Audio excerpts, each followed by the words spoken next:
This episode brought to you by Cafe Imports, Minneapolis-based importers of fine specialty green coffees. Independently owned and operated since 1993, Cafe Imports has been dedicated to decreasing its impact on the earth through renewable energy, carbon neutrality, and by supporting conservational efforts in places where quality coffee is grown and also where quality coffee is consumed. Where does your coffee come from? And by the National Parks of Lake Superior Foundation. As a nonprofit, we rely on support from listeners like you. If you like what you hear, please consider a donation. To learn more and make a gift, visit us at www.gosuperior.org.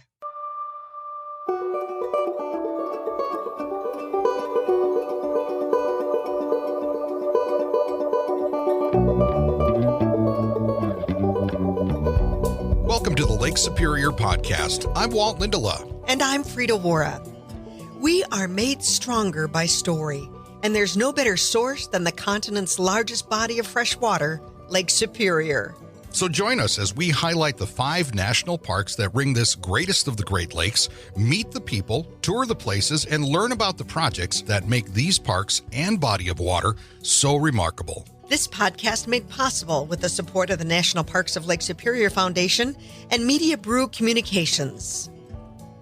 I'm Walt Lindala. And I'm Frida Waara. Welcome once again to the Lake Superior Podcast. Today, Frida, some interesting information that I think is really key for what these national parks mean to not only the immediate region, but around the Lake Superior area, and a little bit of also some information about how they switch seasons. But this is pretty cool with our friends at Pictured Rocks. Absolutely. You know, vacation season is not as I know it, because I look forward to winter as being my playground and my playtime. But certainly when we are at this point in the juncture, and we're talking now of September, we have a little bit of a wrap for, okay, season's pretty much, everybody's starting to winterize their boats and their camps and maybe saying we're going to put the tent and the sleeping bags away for a little bit. And to get these numbers and to understand, particularly that Hannah's available for us to kind of digest those numbers, that's what's so comforting. I wonder, sometimes when I'm in Munising and I'm trying to turn left, leaving the grocery store, and I got to kind of wait until Tuesday before I can do that. But certainly understanding that our national parks are for everyone to come and enjoy. And when we see those numbers growing, it's a good sign. Right. And to talk about that and a little bit more with what's going on at Pictured Rocks National Lakeshore is Hannah Bradburn, who is Visual Information Specialist at Pictured Rocks National Lakeshore. Welcome back to our podcast. Hey, thanks for having me again. Good to be back. Let's jump into some numbers here first. There was a recent economic impact study released by the National Park Service that for last year, it was over 2023, was over $45 million in the communities around the parks, all of that, a big impact on communities like Munising and as well as Grand Marais. How was this summer for you at Pictured Rocks? Yeah, so those numbers won't be official, for this year until, 2025 sometime. But, we are kind of in terms of visitation and how the park feels, it does feel pretty on track with how it was last year. We're still cooling off a little bit in terms of visitation after COVID when we hit over 1 million visitors for the first time. And that was kind of unprecedented for Pictured Rocks, where we haven't hit that million after COVID. We've been, around 900,000 visitors or so a year. And, only time will tell if that's still the case for 2024. But, when those numbers are finalized, we'll see how 2024's visitation stacks up. So it's interesting you talk about being on track at 900 plus thousand. I think it was somewhere around 930 or something, or maybe even more for 2023. That's a lot of people to handle. It's a lot of people coming through. I mean, talk to us a little bit about how you do that. Yeah, it is a lot of people coming through, especially when you compare those numbers to the amount of people that were visiting the park, a decade ago in like 2010, 2012, there were about 500,000 visitors around that time. So we've pretty much doubled what visitation was not that long ago. And so to prepare for that, we bring on a seasonal staff of, 30, 35 folks to help out with custodial duties and maintenance duties. We bring on a team of scientists to monitor the park's waterways to make sure invasive species aren't spreading. And we also bring on seasonal interpreters too to give tours. And yeah, so it's just a lot of workforce that we put towards the park in the summer to keep up with, people using the restrooms and using the trails and all that. Invasive species. I'm just picking up on that, Hannah. Is that an issue for folks that are bringing boats, say, from some of the other Great Lakes, or fishing and wearing your waders between streams and lakes? What's happening there? Yeah, absolutely. Aquatic invasive species are something that we are keeping a very close eye on, especially zebra mussels. So Pictured Rocks is really lucky, and it's kind of amazing that Pictured Rocks is relatively unscathed by zebra mussels in our inland lakes, which is kind of unheard of. Nearby lakes like Autrain Lake and other inland lakes in the UP have infestations of zebra mussels, and we're working really hard to keep it that way. And it's super important for folks who are maybe transferring their boats or their gear from different bodies of water that they clean, drain, and dry their equipment to make sure that Pictured Rocks waterways stay pristine, and zebra mussels and other aquatic invasives don't get in.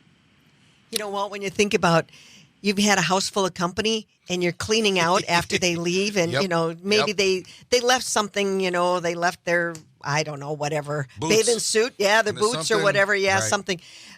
We don't want any of our visitors to leave anything. And when you think about that aquatic invasive species that we have and the dangers that they are, because we're all about water. And the whole thing, Hannah, is I know that you are working with the folks that you will answer questions that they got, but maybe sometime maybe somebody that's not necessarily even familiar with this kind of thing might not think about it. How do you get the word out to folks to, at least, you mentioned the draining and the washing and the clearing and all of that. How do you get that word to people? Yeah, absolutely. A lot of it is in communications. We do talk about invasive species on our social media platforms. We also have our seasonal park rangers. Our interpreters are out and about in the park talking to visitors about invasive species. And we actually have this, it's not taxidermy, but it's preserved in like a jar. We have a sea lamprey that we bring around. We named it Mr. Pickles. And so we bring Mr. Pickles around the park, and we tell people about why invasive species are bad, and kind of use him as shock factor to get people interested. But we also have a boat cleaning station that we set up sometimes in the summer. So when people do come to put their boats in, they have something ready for them to clean their boats with. Yeah, shock value in particular. If you've never seen one, that's you're not going to forget that. Okay, so we're talking now about 900,000+ people coming in to the park. I know you had some special events this past summer season and everything, but what is it that's bringing them? What is it that brings so many people to Pictured Rocks? What are you hearing in terms of feedback from visitors? Yeah, what's there not to love about Pictured Rocks? But, seriously, I think there is something for everyone here at the park. If you want, like, a scenic drive where you just stop at certain pullouts and kind of look and then get back in your car and keep driving, you can stop at Miners Castle, at Lake Superior Overlook, at Log Slide. But if you wanted to sleep under the stars for a week, we have something for that. You can hike the North Country National Scenic Trail, and we also have historic sites and maritime sites. So there's a wide variety of things that people can get into, whatever they're interested in. And it also helps that we're within driving distance of several large metropolitan areas. Mm-hmm. Detroit, Chicago, and Minneapolis are all about 6 or 7 hours drive away from Pictured Rocks. So it's kind of an easy reprieve from city life that's not too far off the beaten path. How big is the park? For someone that's maybe hearing about it for the first time here through the podcast, how big is the park? Yeah, so the park is about 42 miles long of Lake Superior shoreline. And so, that's, I believe, about 40,000 or so acres, give or take. So it's quite sizable, really, and it spans all the way from Munising in the west to Grand Marais in the east. And we have cliffs and sand dunes, and we even have designated wilderness, the Beaver Basin Wilderness. You know, Hannah, one of the things for me, because I love to kayak, and I notice so often the kayak tours that are happening. When I saw the national spread of where those dollars came from, and it shows when you look at all of the units of the national park, that $26.4 billion in visitor spending.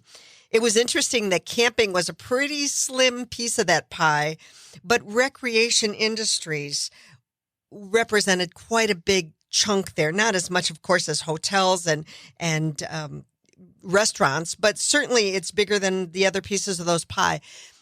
What would you say the kayak industry, when I see all of those boats, and most of them are tandems, folks out there, I mean, easily you're going to see pods of 8, and there could be as many as 6 of those out there at a time off of, one group going. What does that number represent when we look at Pictured Rocks and the economies? Yeah, I mean, guided services is definitely a big spending point for visitors. I think a lot of our visitors are coming, and Pictured Rocks is one of those parks that is best experienced from the water. If you're trying to see the cliffs, you're either going to take a Pictured Rocks cruise or get on a kayak tour. So people want to get out and they want to experience, what the park has to offer. And so when people come out and they take these cruises or tours, they're spending that money with the guide services, and those guide services, employ people in the community. And those people then go and spend their money that they earned during the day at their job in the community. So that money is staying within the community and staying within people who live here. We're talking with Hannah Bradburn today, who is Visual Information Specialist with Pictured Rocks National Lakeshore here on the Lake Superior podcast. You mentioned that, Hannah, we're talking about the economic impact of the park in the Alger County area, Alger County, Michigan, and you talk about Munising, you talk about Grand Marais and all the local businesses there.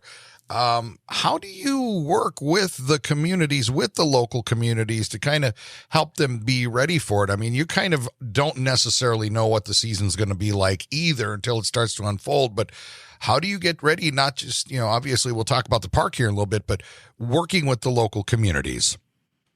Yeah, we always strive to be, a positive and productive member of both the Grand Marais and the Munising communities.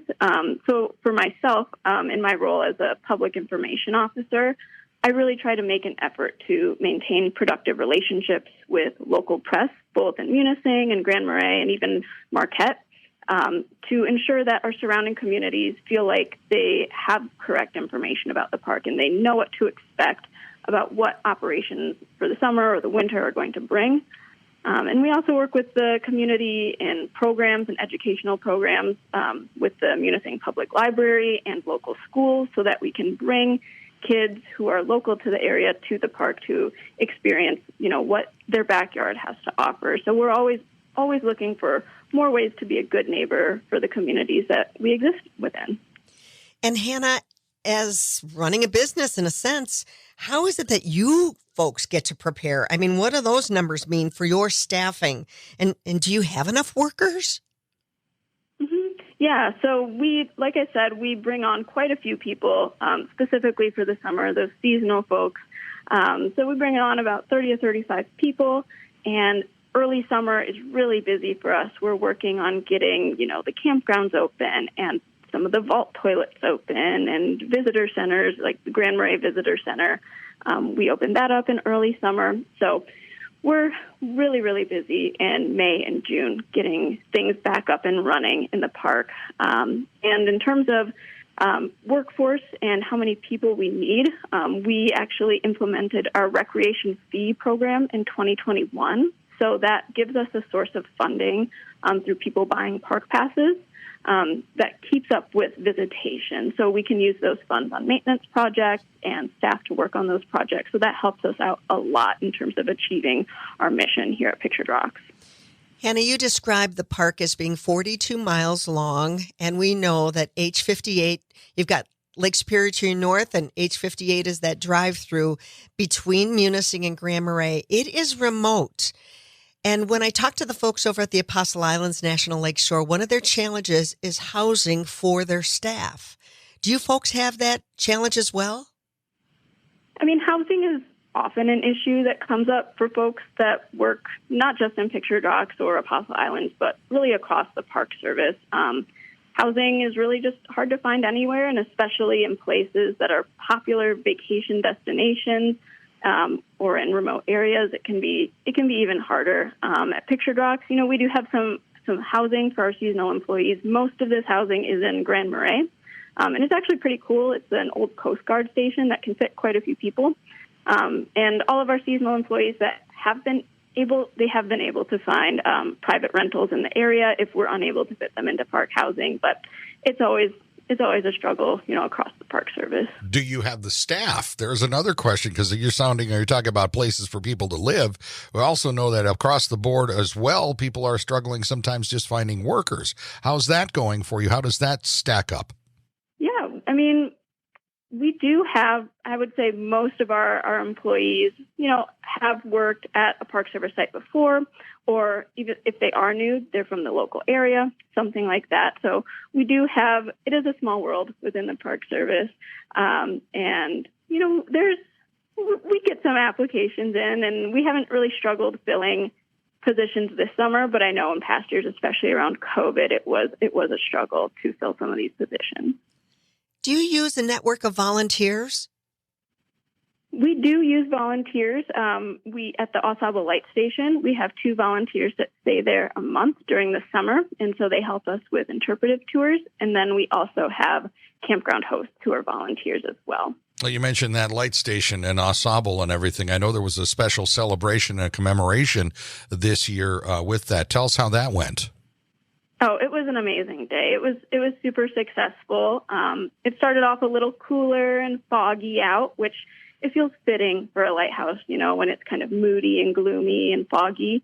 And we had tower climbs and our special junior lighthouse keeper program, which was really fun, and the kids really enjoyed that. We had special badges for it, which was super cool. And Carol Miller, who is a lifelong Grand Marais resident and the wife of the late Richard E. Miller, who was the second to last lighthouse keeper at Au Sable. She was in attendance, and that was such a great honor to have her there. She's in her late 80s, and she has some wonderful stories about living at Au Sable when it was operational. So that was really, really special. And we had appearances from the U.S. Coast Guard. And all in all, we had about 250 people come out to Au Sable, which is pretty good for a lighthouse that you have to walk about 1.5 miles to. Right. I want to know how I can become a junior lighthouse ranger or keeper. Yeah, that sounds like a great job. Come visit me this summer, and we can sort that out. I love that. It's also a big part of this is history, is keeping those kinds of things there that people can learn from it. And then, of course, the natural history, that is the Pictured Rocks National Lakeshore and all of that. And that is really a big component of the mission, isn't it? It is, absolutely. Just keeping these places, pristine and available for the next generation and the generation after that, and so on and so forth, so they can come and enjoy these things just like we do. We are talking with Hannah Bradburn, a visual information specialist with Pictured Rocks National Lakeshore, on the podcast. Now, we're recording this as we're going into the early fall, which means that a lot of the summertime season wraps up and you start prepping for winter. You start looking at that. Hannah, tell us a little bit about some of the processes you do, especially with 42 miles of lakeshore and getting ready for what the lake can throw at you at winter. How do you guys get ready for it? Yeah, absolutely. A lot of it, so the park doesn't ever fully close during the winter time. We don't plow some of the roads and we close some of the facilities, but the park is open 365 days a year. But to kind of prep for that winter weather coming in, we close down campgrounds, we close some of the vault toilets that are a little bit in the back country, and we close our Grand Sable Visitor Center as well. When the snow actually does fall, we don't plow very many of the park roads. Sandpoint Road is the only park road that we do plow, and some parts of H58 turn into a snowmobile trail, and some other roads also turn into snowmobile trails as well. And so that's kind of, we're just shutting down, and it does slow down a lot in the park, even though we don't fully close. And like we bring on seasonal workers in the summer, our workforce shrinks quite a bit as winter kind of comes in and things start slowing down in the park. But then, like you mentioned, there's skiing, snowmobiling, snowshoeing, and all of that ice fishing and ice climbing. My goodness. Yeah. Bill Thompson and the Michigan Ice Fest, I know those guys are already gearing up and going to have a fabulous first weekend in February. I think the date will be something like that. Yeah. And then Hannah, you've got, I guess that would be the hardy souls on the staff that stick around for the winter, isn't it? Yeah, it is. I mean, I stick around through the winter, and it's definitely a lot quieter around the office. So as we look now into, your shifting seasons, of course, that flips around. Then you starting to get ready for summer season soon enough, and you start to see these numbers of people starting to come in. Let's talk a little bit more. You touched on a little bit about some of the feedback that you hear from people that are, what brings them and what keeps them. I'm sure you've had a chance to talk to some first timers, people that maybe are from Detroit, Chicago, Minneapolis. They're from more metro areas. They've never seen anything like this. For the benefit of those that are listening to this podcast, wherever it may be, tell us a little bit about what they tell you. Oh, absolutely. I mean, a lot of people have never seen a body of water as big as Lake Superior, or they've only seen the ocean, and then they see Lake Superior, and they're like, wait, this is basically the ocean. So, there's a lot of learning that comes with that, asking questions of, like, does Lake Superior have tides? Spoiler alert, kind of yes, kind of no. It has beaches, which is similar, but not the same. So there's that. And then also, I guess just anecdotally, we've been getting a lot of really good feedback this season. One email that's coming to mind that someone sent us a couple weeks ago was from someone who was visiting from Canada. And they were just blown away by not only the natural beauty of Pictured Rocks, but also the high standards with which we keep our facilities and our roads and our trails. So stuff like that is always great to hear. And that makes us really happy that our efforts are truly appreciated. So, yeah. One of the things that I appreciate the most when I'm at Pictured Rocks is when you set that tent and you're about ready to say, calling it a night. And then all of a sudden the stars start dancing for you. And when the northern lights come out, I think you don't really want to go to sleep. You might need to because you're going to have a long hike or a long paddle the next day. But we are 24/7 with the spectacularness of that shoreline. Oh, absolutely. Let's talk about that a little bit in terms of your job, your gig there at the park. Is there anything in particular that maybe our listeners maybe don't understand or wish they knew? What would you tell them maybe about your experience and being there, and as Frida touched into it, just at that experience? Oh, it's amazing working for Pictured Rocks. I feel very blessed that I get to do what I do. Sometimes I feel like it's not even a real job. It can be so much fun. But this might sound silly, just kind of like across the board. A common misconception I get about working for the Park Service is that a lot of people don't quite understand how folks who work at parks get their jobs. And that's totally fine. It's not necessarily intuitive, but a lot of folks think that working for the Park Service is similar to military service and that you enlist and you get placed randomly at a park. And that's not necessarily the case. We apply to our jobs just like any other job. And that, goes to say that there's room for everyone in the Park Service. A lot of people think that you have to study one particular thing in school or be a certain type of person to work for the Park Service, and that's not true.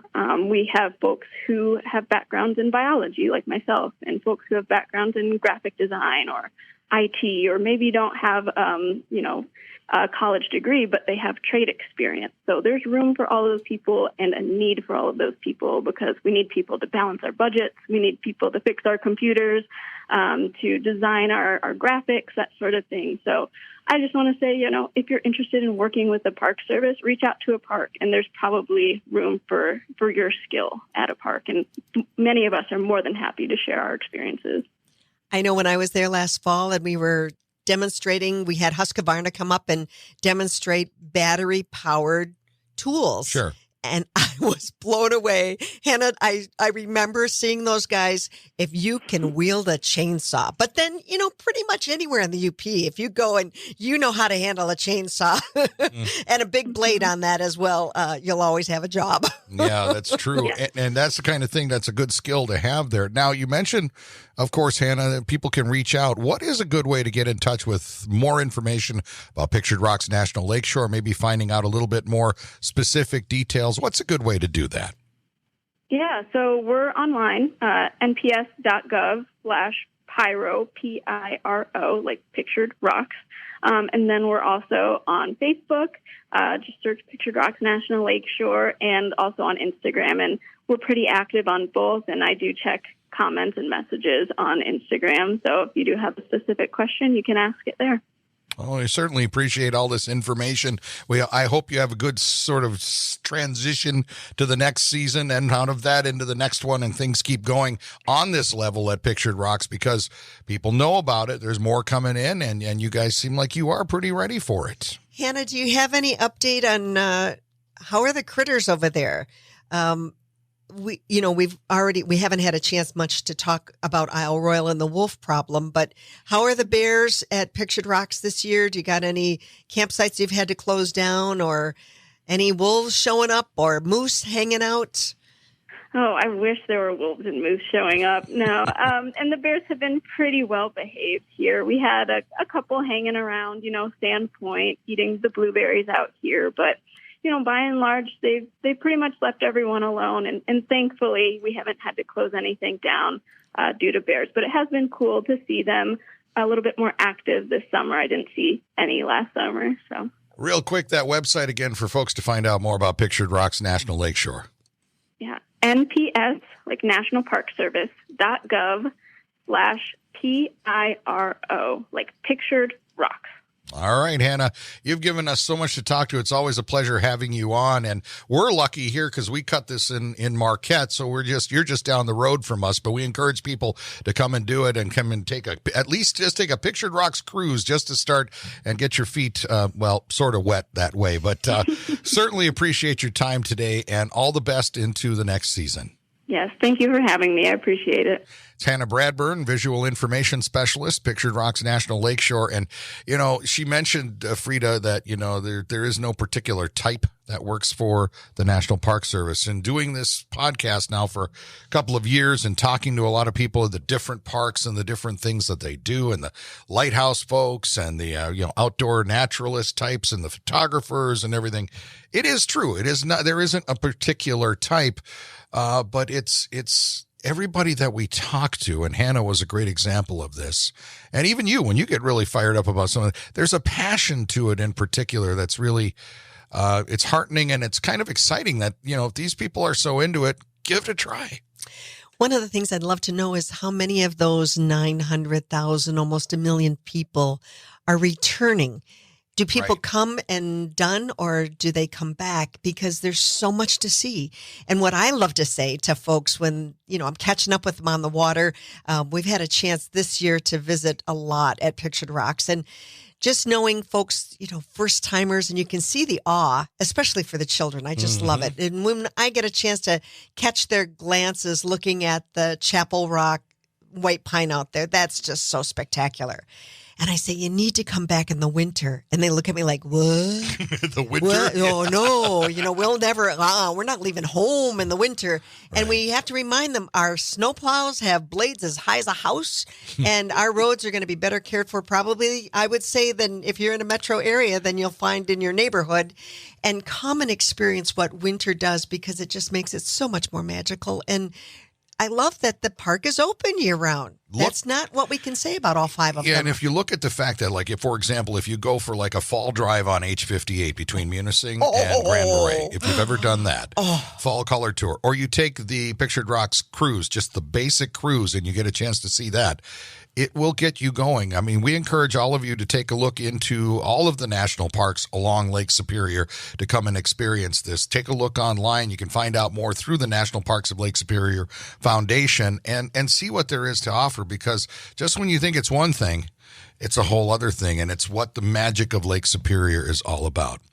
Now, again, if you've got an idea for an episode of our podcast, you can find us through the National Parks of Lake Superior Foundation. We'd love to hear from you, and we'd like to get some feedback as well, so let us know what you think, and we'll be back with another one of these real soon, and we appreciate you joining us today for the Lake Superior podcast. I'm Walt Lindala. And I'm Frida Waara. Thanks for listening.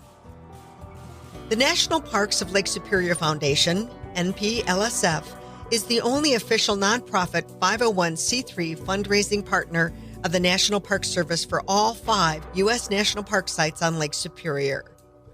To learn more about NPLSF projects and programs, you can visit the website at nplsf.org or friend them on Facebook. I'm Frida Waara. And I'm Walt Lindala. Thanks for listening to the Lake Superior podcast. This podcast made possible with the support of the National Parks of Lake Superior Foundation and Media Brew Communications. This episode brought to you by Cafe Imports, Minneapolis-based importers of fine specialty green coffees. Independently owned and operated since 1993, Cafe Imports has been dedicated to decreasing its impact on the earth through renewable energy, carbon neutrality, and by supporting conservational efforts in places where quality coffee is grown and also where quality coffee is consumed. Where does your coffee come from? And by the National Parks of Lake Superior Foundation. As a nonprofit, we rely on support from listeners like you. If you like what you hear, please consider a donation. To learn more and make a gift, visit us at www.gosuperior.org.